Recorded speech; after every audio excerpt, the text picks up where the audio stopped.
20 तारखेला काय आहे तर आपल्या अखंड ब्रह्मांडाचे नायकत्व सांभाळणाऱ्या स्वामी समर्थ महाराजांचा प्रकट दिन आहे। 20 तारखेला आपल्या कष्टकरांच्या मागे अखंडपणे वरदहस्त ठेवणाऱ्या महाराजांचा प्रकट दिन आहे।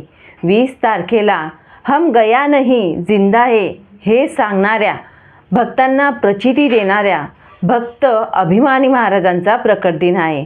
भक्तांनो, येणाऱ्या 20 तारखेला आपल्याला महाराजांचा प्रकट दिन हा साजरा करायचा आहे। जणू काही आपल्या घरामध्ये लग्न सोहळा आहे, जणू काही आपल्या घरामध्ये दिवाळी दसरा सण आहे। या पद्धतीने लक्षात ठेवून आपल्याला हा दिवस साजरा करायचा आहे आणि या दिवसाला आपल्याला महाराजांना एक वचन देऊन सेवा चालू करायची आहे। एक नवस आपल्याला बोलायचं आहे आणि हा नवस जर आपण मनापासून बोललो तर नक्कीच महाराज आपली इच्छापूर्ती करत असतात। आणि तो नवस कशा पद्धतीने बोलावा, ती सेवा आपण महाराजांना कशी बोलावी, तो शब्द आपण महाराजांना कसा द्यावा ते आपण जाणून घेऊ। श्री स्वामी समर्थ। तर बघा, आजचा आपला विषय होणार आहे की महाराजांचा प्रकट दिन असतो आणि प्रकट दिनाच्या दिवशी जर आपण महाराजांना काहीतरी शब्द दिला, वचन दिलं, काहीतरी आपण संकल्प करून जर सेवा चालू केली तर नक्कीच आपले अडलेले कामं, आपले कामांमध्ये येणारे अडथळे जे असतात ते दूर होत असतात।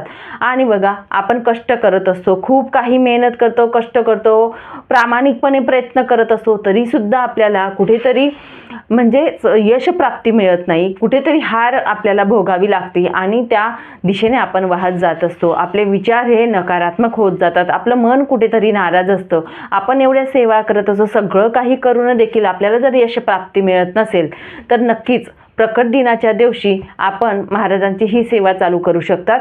प्रकट दिनाच्या दिवशी आपल्याला काही असं महाराजांना शब्द द्यायचे आहे की आणि तो शब्द आपण दिल्यानंतर, तो पाळल्यानंतर आपली जी सेवा असते ती इच्छापूर्तीसाठी प्रामाणिक ठरत असते आणि यशप्राप्तीला आपल्याला मार्ग मिळत असतात। ठीक आहे, तर आपण जाणून घेऊ। तर सर्वप्रथम तुम्हाला सांगेल, आपल्याला काहीतरी सेवा करण्यासाठी, कुठलीही सेवा करण्यासाठी प्रामुख्याने प्रकट दिन असला तर अतिउत्तम, हे सर्वप्रथम सांगेल। प्रकट दिनाच्या दिवशी आपण जर अशी इच्छा बोलली तर ती पूर्ण होईल। त्या व्यतिरिक्त ताई आम्हाला प्रकट दिनाला चालत नाही किंवा अडचण आली किंवा अडथळे आले, सुत्तक असला, विटळ असलं तर आम्ही काय करू, आम्हाला जर अशी सेवा नंतर कधी करू शकतो का? मन असता पवित्र सदाकाळ वाचावे श्री गुरुचरित्र, हे गुरुचरित्रामध्ये आपलं दिलेलं आहे। त्या पद्धतीने आपण जर तुमचं मन पवित्र असेल तर तुम्ही कुठल्याही गुरुवारी या पद्धतीने सेवा चालू करू शकतात। महाराजांना भेटायला जा आणि त्यानंतर तशा पद्धतीने सेवा चालू करू शकतात। ज्यांना कुणाला प्रकट दिनाच्या दिवशी जमणार नाही त्यांच्यासाठी सांगेल, पण जमलं तर तुम्ही प्रकट दिनालाच ही सेवा किंवा हा नवस किंवा हे वचन महाराजांना द्यायचं आहे। ठीक आहे, तर प्रकट दिनाच्या दिवशी आपल्याला आपल्या घराजवळ मठ, केंद्र जे काही असेल, मंदिर असेल, आपल्या घराजवळ जे काही असेल तिथे आपल्याला जायचं आहे। आता बरेच लोक बोलतात ताई नाहीच आहे, काय करू? तर बघा, काही तिथी असे असतात, प्रकट दिन झालं, महाराजांची पुण्यतिथी झाली, दत्त जयंती झाली, या तिथींना आपल्याला मठांमध्येच जावं लागतं, कारण तिथला ओरा जो असतो तो सकारात्मक असतो। तिथल्या ज्या ह्या असतात सकारात्मक ऊर्जा ज्या असतात त्या आपल्याला म्हणजे एक वेगळंच प्रचिती देत असतात, आपल्याला एक ऊर्जा प्रदान करत असतात, म्हणून आपल्याला तिथे जायचं आहे। आता नाहीच, बिलकुल नाही आहे, तुमच्या घराजवळ गावाजवळ नाहीच आहे, तर नाईलाजाने तुम्ही देवघरासमोर करू शकतात। पण परत मी तुम्हाला सांगेल, तर मठात किंवा केंद्रात तुम्हाला जायचं आहे आणि 100% तिथे गेल्यानंतर हा रिझल्ट तुम्हाला 100% मिळेल, हे पण मी तुम्हाला सांगेल। घरापेक्षा तुम्हाला मठातच जायचं आहे। आता तुम्ही तुमचं बघावं, माझं सांगायचं काम आहे। तर बघा, आपल्याला काय करायचं आहे, त्या दिवशी प्रकट दिनाच्या दिवशी सकाळी आपण घरातली देवपूजा वगैरे सगळं आटपून घ्यायचं आहे आणि केव्हाही तुम्ही सकाळी, दुपारी, केव्हा तुम्हाला वेळ साध्य होईल तेव्हा तुम्ही मंदिरात जायचं आहे, मठामध्ये जायचं आहे। आता मठ हे दिवसभर त्या दिवशी उघडे असतात, बंद करत नाहीत दरवाजे, त्यामुळे तुम्ही केव्हाही जाऊ शकतात। गेल्यानंतर तुम्हाला स्वतः घरून आता आपल्याला काय न्यायचं आहे, तर बघा, एक नारळ, एक श्रीफळ आपल्याला न्यायचं आहे। श्रीफळ घरून न्यायचं आहे। श्रीफळच्या सोबत तुम्हाला खडीसाखर नेता आली तर खडीसाखर नेऊ शकतात, त्यासोबत अगरबत्त्या, फुलं, हार, काय न्यायचं ते तुम्ही नेऊ शकतात। फक्त महत्त्वाचं म्हणजेच काय, तर श्रीफळ जे असतं ते खूप महत्त्वाचं आहे इथे, आणि श्रीफळ तुम्हाला घरून न्यायचं आहे। श्रीफळ हे कुणी दिलेलं नसावं, कोरडं नसावं, पाणी असावं त्यामध्ये, आणि कुणी दिलेलं नसावं, तुमच्या स्वतःच्या पैशाचं असावं, हे लक्षात घ्या। श्रीफळ आपल्याला घ्यायचं आहे। श्रीफळ घेऊन ते स्वच्छ पाण्याने धुवून घ्या किंवा मंदिरात पण पाणी असतं तिथे तुम्ही पाणी शिंपडून घ्या। ते धुवून घ्यावं आपण, बॅगमध्ये ठेवून घ्या आणि मंदिरात जायचं आहे महाराजांच्या. तिथे गेल्यानंतर आपल्या केंद्रात किंवा मठात गेल्यानंतर सर्वप्रथम आपण काय करत असतो तर औदुंबर प्रदक्षिणा करत असतो, बरोबर. तर आपण ते श्रीफळ जे असेल ते आपल्या हातात घ्यायचं आहे. आता बॅगमध्ये आपण ठेवलेलं असतं तर बॅगेतून बाहेर काढून घ्या, आपल्या हातात घ्या श्रीफळ. हातात घेतल्यानंतर आपण ते श्रीफळ घेऊन आपल्याला औदुंबर प्रदक्षिणा करायच्या आहेत.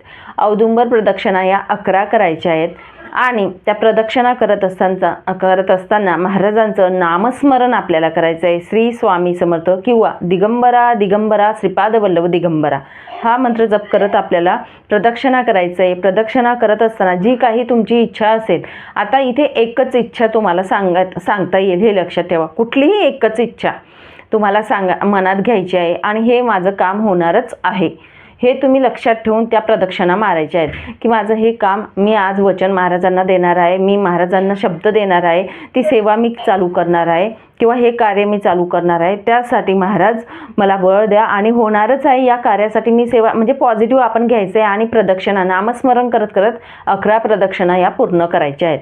त्यानंतर महाराजांच्या दरबारात आपल्याला जायचं आहे. दरबारात गेल्यानंतर तिथे आपण 2 मिनिट बसून घ्या. महाराजांच्या समोर ते आपण नारळ, जे श्रीफळ असेल आपल्या हातात ते आपण हातात घ्या.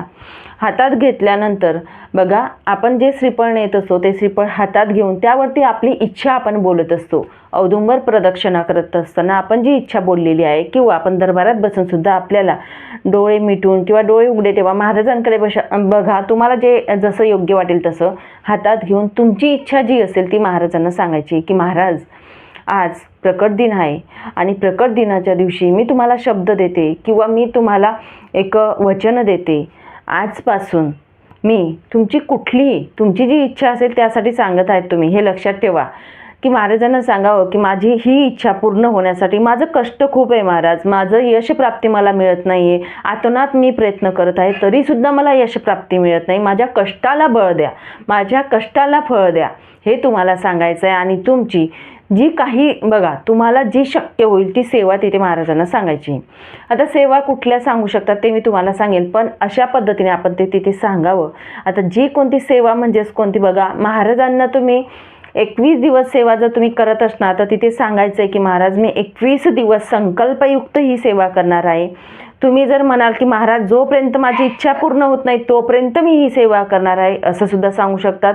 आणि तुम्हाला जर 108 दिवस करायचे तो सुद्धा शब्द तिथे सांगायचा आहे. आता सेवा सांगत असताना तुम्हाला सांगेल, तुमचं काम असेल खूप मोठं, मला घर द्या, मला बंगला द्या, मला गाडी द्या, मला हे द्या ते द्या, आणि तुम्ही जर म्हणाल तारक मंत्राची सेवा मी 11 दिवस करेल बस झालं माझं काम, नाही, असं नाही चालणार. तुमची सेवा पण अशी पाहिजे, प्रखर पाहिजे.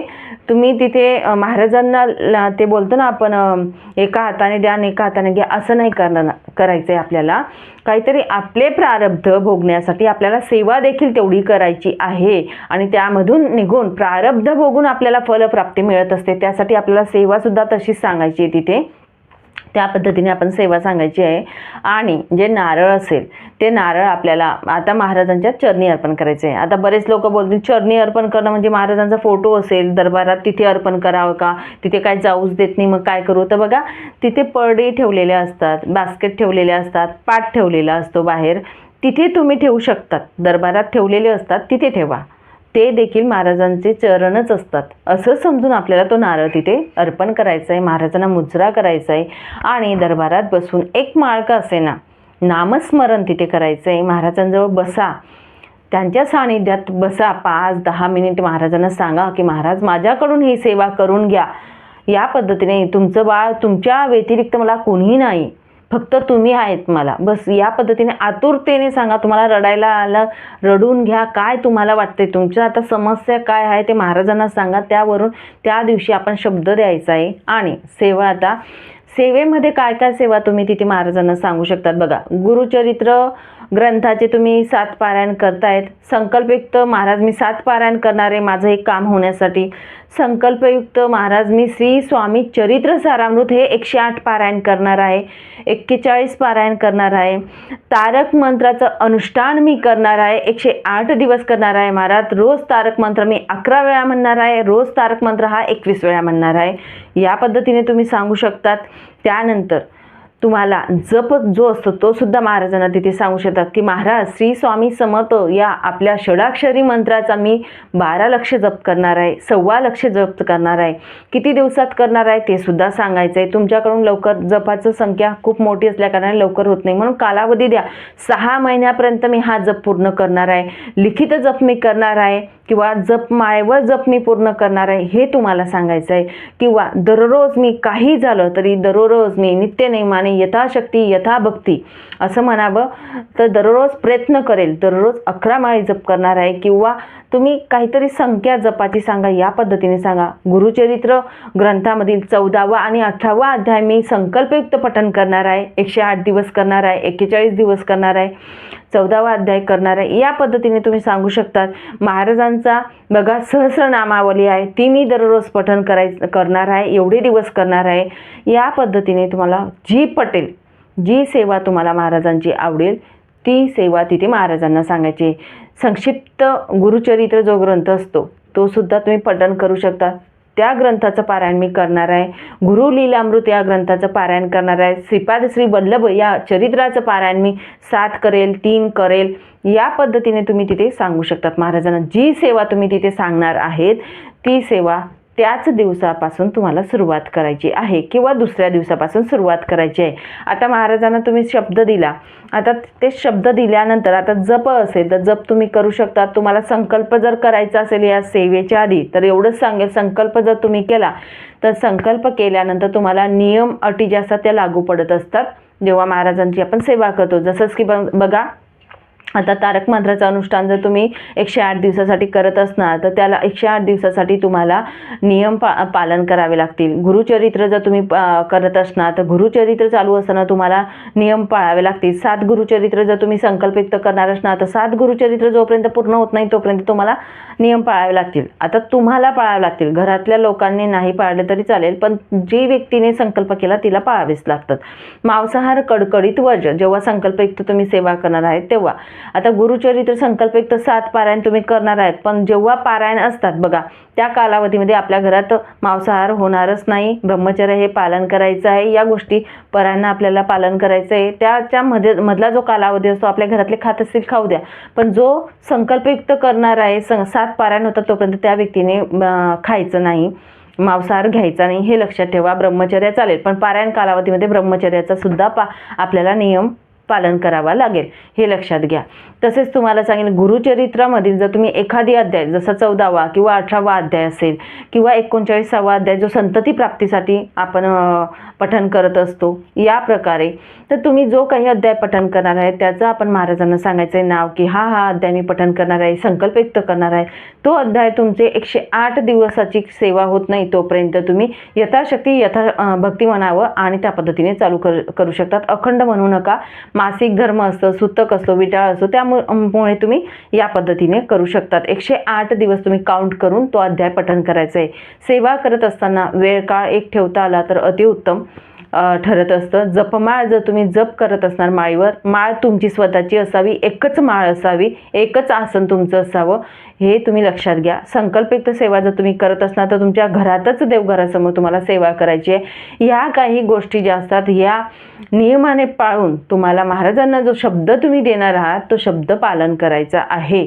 ठीक आहे, या पद्धतीने तुम्ही सेवा करा. नक्कीच काही लोकांचा असा अनुभव असतो, तुम्हाला सांगेल, ज्या आपण प्रकट दिनाच्या दिवशी महाराजांना जर शब्द दिलात आणि जर अशी सेवा चालू केली, तुम्हाला सांगेल तर सेवा पूर्ण व्हायच्या आत त्या लोकांच्या इच्छापूर्ती होत असतात. तर तुम्हाला सांगेल तुमचं काही असंच होईल आणि झालीच तर तुम्हाला सांगेल